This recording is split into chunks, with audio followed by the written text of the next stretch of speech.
Another player has recently just departed the Lakers, this time currently being reported that Avery Bradley will sign a 2-year, $11.6 million deal with the Miami Heat. What's going on, everyone, and welcome back to the channel. Today I've got some more NBA news to talk about with you guys. Again, so many players just seem to be leaving the Los Angeles Lakers at this point, which is extremely odd to me because honestly, I'm really confused on what happened with the whole Avery Bradley situation. Of course, this is being reported by Shams. I will get into the whole, how this benefits Miami and how this actually hurts the Lakers in a second, but I just want to talk about how weird this whole Avery Bradley situation is for a whole entire, couple of seconds, because let's look at it like this. Avery Bradley was the starting point guard for the Los Angeles Lakers. He was bowling out. His defense was incredible. He was like, in my opinion, he was probably the fourth best player on the team behind KCP, LeBron, and Anthony Davis. He was absolutely bowling out with the team. Then all of a sudden, all this COVID stuff happened, the bubble happened, and it was kind of odd to see that he actually didn't join the Los Angeles Lakers in the bubble to, play in the championship win that would then come. A lot of people were saying that they could actually, and this could lead to a little bit more, that maybe it wasn't because of COVID, maybe he had a fight with a team or something like that, and those rumors and theories are very much heating up as he has recently just decided to leave the Lakers, which I think is a massive loss for the Lakers in their, campaign next season. For example, I feel like Avery Bradley, KCP were probably the two most important players behind LeBron James and Anthony Davis. When the bubble started, the Lakers struggled so much without Avery Bradley. It took them at least 5 to 10 games to really get into that rhythm without playing with him, and they definitely struggled to get that defense and playmaking, and it wasn't until a couple other players like KCP and Alex Caruso kind of stepped up till they really kind of sort of filled in that position and void that Avery Bradley did leave with the team. Now they've obviously brought in Dennis Schroeder and Montrezl Harrell, etc. But they've also lost Dwight Howard, Rajon Rondo, and now Avery Bradley, and that's a whole lot of defense and a whole lot of leadership and chemistry that has just kind of been thrown out of the window. Not just that, it's not even like Avery Bradley demanded or asked for much. It's like, less than $12 million over 2 seasons, so about $6 million per season. Surely the Lakers did offer him the same amount. I'm absolutely confused why he will not be a Laker next season, and I definitely feel like this is going to hurt them because, look, Dennis Schroeder, yes, he'll come off the bench.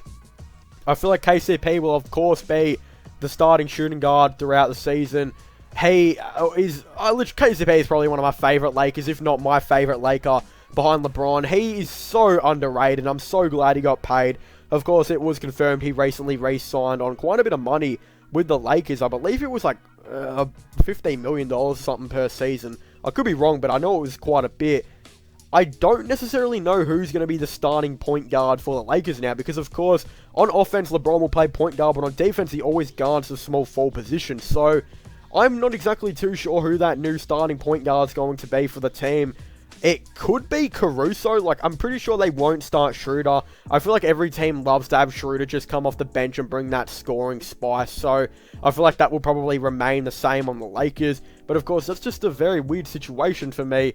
I'm not exactly too sure now who they're going to bring in to be that new starting point guard, or if, Schroeder's starting, who's going to be their next point guard in the rotation.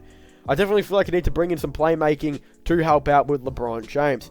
But of course, now, how does this benefit the Miami Heat? Well, this benefits the Miami Heat so much. If there are a couple of players the Miami Heat could have targeted and wanted, he would 100% be one of them. He was a perfect player to bring in. He absolutely fits everything the Miami Heat stand for. Defense over everything, while also having a pretty decent mid-range game. And of course, he's a great three-point shooter, but, keeping that defense mentality over everything. So, he will fit in with the Miami Heat terrifically. Will he start? I'm not exactly too sure. I hope he does, because I do believe he deserves to be a starter in the league. I think he will start. The starting rotation? Oh, yeah, they'll probably continue to bring Dragic off the bench.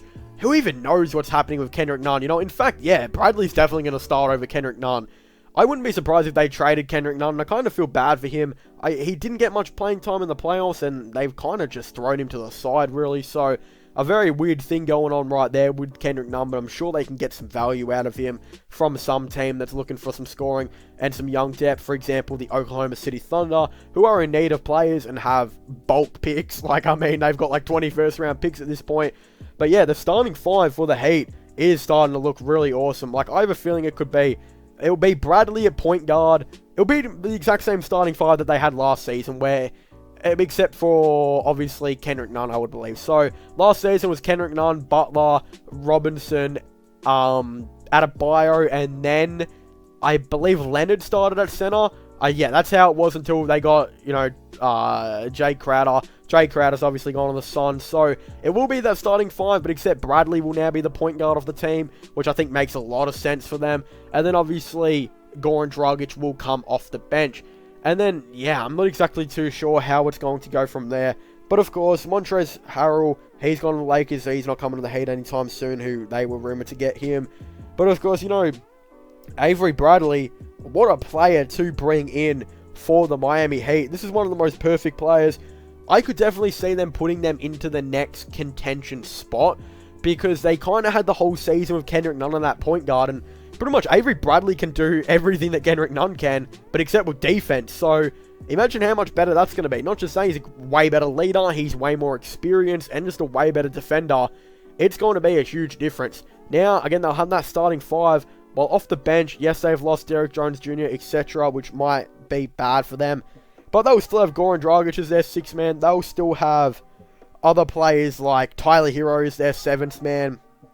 Potentially, Andre Iguodala will be like their eighth or so man. And then they'll just, you know, continue to fill out the roster, I guess, from then on. But, yeah, great move by the Miami Heat. This is really good from them.